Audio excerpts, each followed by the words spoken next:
We will have chaos. Okay, then. That's what I root for. Chaos. I want fans pulling their heads off their own necks. Chaos so ruled the roost in week 1 that Joe Fortenbaugh had to shave that mustache off. I mean, that's how nuts things got. It was glorious in its time, Joe. It truly was. I look forward to seeing it again. I hope it doesn't just come back in only NFL off seasons and being put on the altar of death pools. I think I need a quarterly mustache out of you, Joe Fortenbaugh. Hello, old friend. How are you? I'm okay with that. I'm okay with that sort of thing. I did not think I would enjoy the experience as much as I did. And what really fueled me, and I'm sure Ray can relate to this, so many people kept telling me how awful I looked in it. I just kept adding extra days and weeks to how long I was going to keep it just to make these people uncomfortable. Now, that being said, when I shaved it off, everybody reached out to tell me, oh my God, thank God you shaved it. It looks so terrible. It looks so much better now. And it's like, you know what? I'm a person. I've got feelings. You don't need to say that sort of thing to me because I say that stuff about people, I get in trouble. But everyone can take their shots at me all willy-nilly. So to answer your question, I'm doing great, Damon. How you guys doing? We're doing great, too. Although, let me tell you, week 1 did not go according to plan, and you know exactly how this market works. You had so much success in it. You launched this epic multimedia career you're now enjoying, and congratulations, seriously, on your extension at ESPN. That show is nothing without you. It's time to get your name on the placard, if you don't mind me saying, but we'll negotiate that. But continue if you like. We're going to negotiate that. Kazarian is lucky to have you. Anyway... It was kind of nuts around here this week, Joe. And one of the things that Ray and I provide to this town is calm, collected observations. And our observation on Monday was simply this. While the entire world is trying to pretend that it's time to burn it all down, that you almost can take nothing from that week 1 game in Chicago. I don't know what the hell it is we saw, what data points can be translated to what the rest of this year might look like. That game was such a one-off in a vacuum of Lake Michigan is inside of Soldier Field that I don't know what we learned, if anything, other than Niners fans do not react well to week 1 losses in Chicago. Well, it's very difficult when your team has high expectations coming into the season and you get a result like that in week 1. You're always going to get much more of a visceral reaction in that sort of situation than you would be if, say, you were in Houston and you end up losing to the Colts. Although they should have won that game too, so, they're probably going nuts. But their expectations are much, much lower. Add in the fact that you have the whole quarterback situation, so it's going to be a fascinating watch throughout the course of the year. Yes, as we've seen in the past, there's absolutely no reason to jump ship after 1 week. Last year, the Green Bay Packers got humiliated by New Orleans.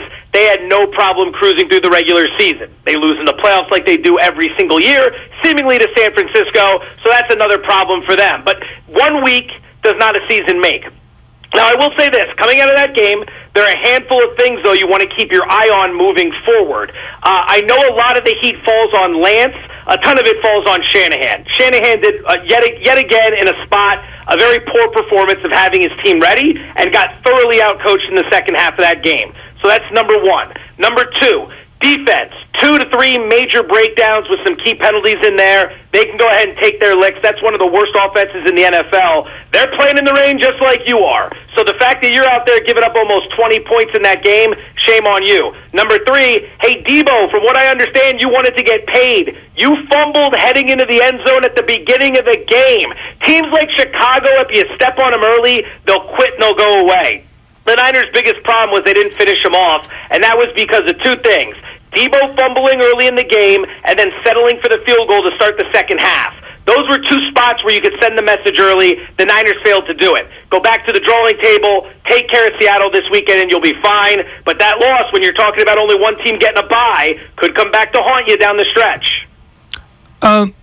Based, though, on the second half alone, you don't get to see the offense at all, and you see a defense that tends to commit a lot of penalties anyway just completely fall apart. The way you looked at that, does that look like it's going to be more of an ongoing problem, or do you think that was a one-off? The thing that stood out, Ray, in the second half, and I'll address the defense in just a second.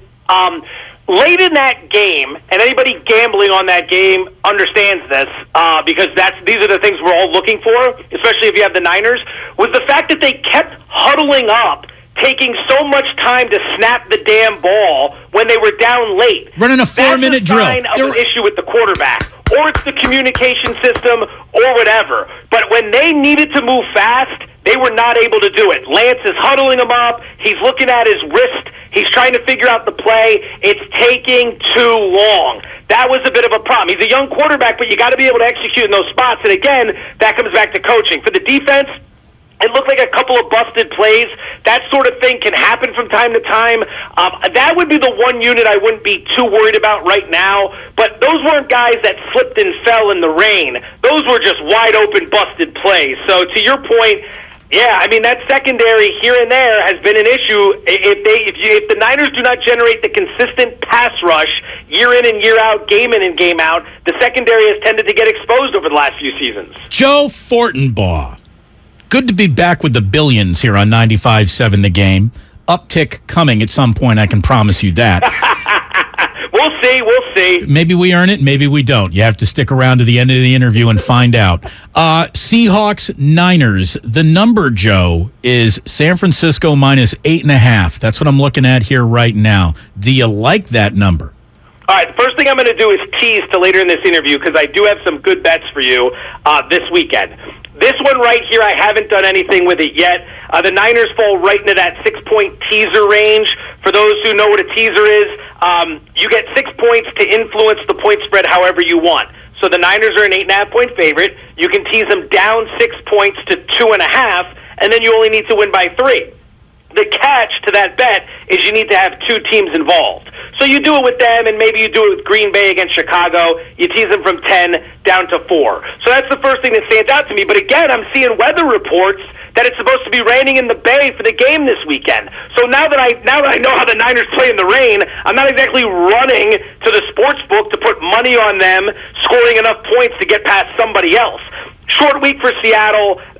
Seattle got a nice pop from that game against Denver, but ultimately they shouldn't have won. Denver fumbles on the 1 2 times in that game. This idiot Hackett is out there settling for the 64-yard field goal, and then the genius, after they miss, he's calling timeouts, hoping something's going to happen, that they'll fumble the snap. Great use of your timeouts, pal. You're going to have a great career in the NFL. Story for another day. Clearly not bitter at some of the bets I may have. Hold on. You know, and I can understand why you'd be bitter here, Joe. But doesn't some of that blame just go right to Russell Wilson? Like, to me, Russell Wilson lost a ton of credibility right there. How do you not call a timeout and walk over to your coach and say, so this does not end well for you if you try to kick this field goal? Like, even if you hit this field goal, they're going to make fun of you. Let me run a play. I just got paid $245 million, and it's not to watch 64-yard field goal attempts. You know what? That's a great point, because we saw the same thing the first year in Tampa Bay when Brady showed up. He was telling Arians how it was going to go a few games into the season, not the other way around.